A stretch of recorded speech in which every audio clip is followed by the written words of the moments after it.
Strike action on Western Australia's giant gas projects will cause European gas prices to spike massively overnight. Some analysts fearing this could put pressure on local energy prices. Ross Greenwood explains. The strike action is targeted very much at Woodside. It's being criticised by many, and the question now is just how Woodside deals with this. One of the projects is the giant Wheatstone project, which it's undertaking right now.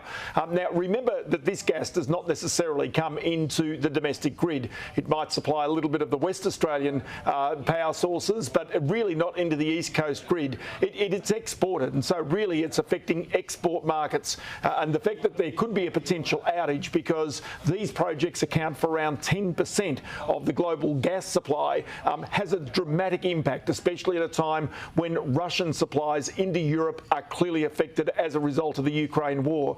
Now, on top of that also, you've got to understand that gas from the east coast of Australia, particularly Curtis Island at Gladstone, also goes into the export markets. And it was there that the shortfalls of gas into our domestic supply were really causing price problems over the past couple of years, and was the reason why the government put in price caps of $40 per gigajoule. Now, the important aspect of this, therefore, is that if there is a greater incentive for those on the east coast of Australia to export gas to take advantage of these higher prices, it could lead to shortages on the east coast and in the east coast grid. So that, therefore, would affect not just gas prices, but also electricity prices as well. And this is the reason why, again, this cap that the government's put in could well be tested as a result of this industrial action.